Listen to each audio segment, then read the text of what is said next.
जरा सोचिए, कल तक जो लोग आपके बच्चों की फाइल संभालते थे, लाइब्रेरी में किताबें देते थे, लैब में उपकरण ठीक करते थे, आज 80 दिनों से सड़क पर बैठे हैं। उनके बच्चों के हाथ में किताबें नहीं हैं, बल्कि माँ बाप की आंखों में आंसू हैं। ये कहानी झारखंड की है, जहाँ नई शिक्षा नीति ने सैकड़ों घरों के चूल्हे बुझा दिए हैं। नमस्कार जोहार दोस्तों। झारखंड की राजधानी रांची में पिछले 80 दिनों से भी ज्यादा वक्त से लोग सड़क पर बैठे हैं। ये कोई आम धरना नहीं है, ये उन गरीब अनुबंधित कर्मचारियों की लड़ाई है जिनकी नौकरी नई शिक्षा नीति लागू होते ही छिन गई। दरअसल केंद्र सरकार की नई शिक्षा नीति के तहत झारखंड में कॉलेजों से +2 यानी इंटर की पढ़ाई हटाने का आदेश हुआ। नतीजा ये हुआ कि कॉलेजों में जो अनुबंध पर गैर शिक्षण कर्मचारी काम कर रहे थे, उनकी जरूरत ही खत्म हो गई। अचानक सैकड़ों परिवार पर रोजी रोटी का संकट आ खड़ा हुआ। करीब 600 से ज्यादा गैर शिक्षण अनुबंध कर्मचारी जो इंटर कॉलेज में क्लर्क, लाइब्रेरियन, लैब असिस्टेंट या अन्य सहायक के तौर पर सालों से सेवा दे रहे थे, उनकी नौकरी एक झटके में खत्म कर दी गई। सरकार ने कहा कि +2 की पढ़ाई अब स्कूलों में होगी, कॉलेजों से हटा ली जाएगी। लेकिन किसी ने ये नहीं सोचा कि वहाँ काम करने वाले कर्मचारियों का क्या होगा।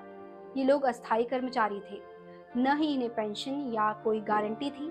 25 मार्च 2025 से ही इन्हें कॉलेजों से बाहर कर दिया गया।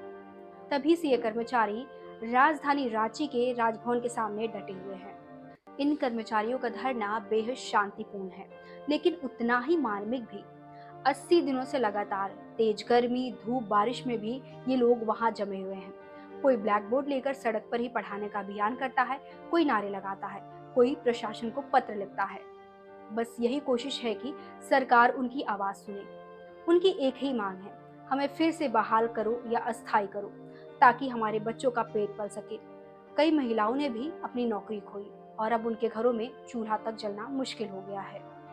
राज्य सरकार की ओर से शिक्षा मंत्री ने कहा कि झारखंड में नई शिक्षा नीति हूबहू लागू नहीं की जाएगी और इसकी समीक्षा के लिए समिति बनाई जा सकती है।